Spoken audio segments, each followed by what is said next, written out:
les informations de ce jeudi 5 février.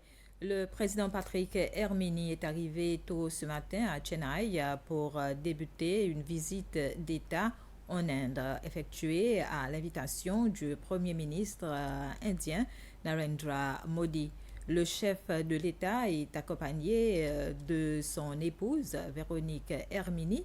Il s'agit de la première visite du chef de l'État en Inde, qui est un des partenaires privilégiés pour les Seychelles. À leur arrivée à l'aéroport international de Chennai, ils ont été accueillis par deux hauts responsables indiens. D'après un communiqué de la présidence, cette visite officielle souligne les relations solides et de longue date entre les Seychelles et l'Inde, basée sur l'amitié, la confiance mutuelle et une coopération soutenue dans plusieurs domaines stratégiques.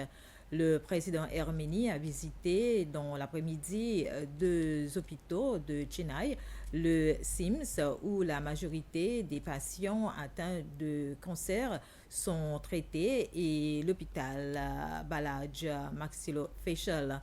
Le dernier président séchellois à se rendre en Inde remonte à 2018. C'était l'ancien président Danny Ford.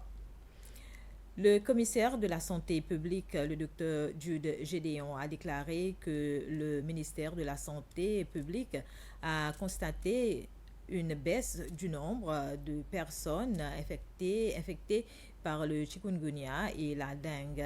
Cependant, il a demandé de ne pas baisser la garde afin d'éviter que le nombre de ces cas ne reparte à la hausse. En revanche, le ministère de la Santé se dit concerné par les voyageurs qui se rendent à Madagascar où la variole du singe sévit. Il a demandé aux Seychellois de prendre des précautions afin de ne pas se mettre en danger. Au mois de décembre, période durant laquelle il y avait beaucoup de pluie aux Seychelles, le nombre de personnes affectées par la dengue et le chikungunya était en hausse. Mais depuis la troisième semaine du mois de janvier, le pic a été atteint et la semaine suivante, le nombre de cas a commencé à baisser. Au total, au mois de janvier, il y a eu 200 cas de répertoriés dans le pays. Le docteur Gédéon explique cela par le fait que durant cette période, il y a eu moins de pluie et que surtout les gens sont plus conscients du danger. Il a aussi fait remarquer qu'au mois de janvier, aucun cas de Zika n'a été enregistré dans le pays. Il a cependant conseillé au public de maintenir un haut niveau d'hygiène afin d'éviter toute hausse de la maladie. Concernant la variole du singe, l'OMS avait décidé de la classer comme une urgence de santé publique d'intérêt mondial, mais tout récemment, l'Afrique a décidé de la retirer de cette liste. Cela s'explique par le fait que les cas avaient tendance à diminuer, mais à Madagascar, ce n'était pas le cas où plus de 200 cas ont été confirmés. Cependant, les autorités sanitaires surveillent les déplacements entre les Seychelles et Madagascar où il y a des vols directs.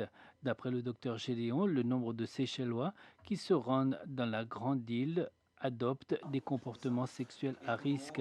Il a lancé un appel à ces voyageurs afin qu'ils prennent leurs précautions. Et enfin, concernant la maladie du Nipah, dont 2 cas ont été constatés en Inde, les Seychelles vont réintroduire les caméras thermiques à l'aéroport afin de détecter toute personne présentant de la fièvre. Le département de l'économie bleue, en collaboration avec l'agence de l'entreprise, la MCB, et d'autres partenaires, organise un atelier de 3 jours visant à explorer et développer des idées de projets innovants dans le secteur de l'économie bleue.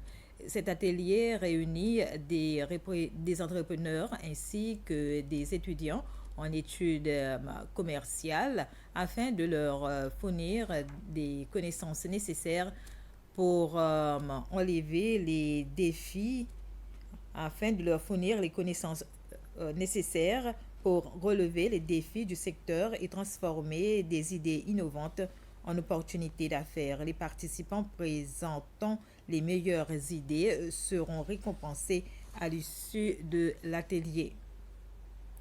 Et l'Assemblée nationale a poursuivi ses travaux aujourd'hui avec les interventions des députés en réponse au discours sur l'état de la nation prononcé par le président Emini le jeudi 27 janvier. Comme lors des réactions exprimées la veille, les avis demeurent partagés entre les deux camps politiques représentés à l'Assemblée nationale. Les députés du parti LDS estiment que ce discours ne reflète pas fidèlement la situation actuelle du pays.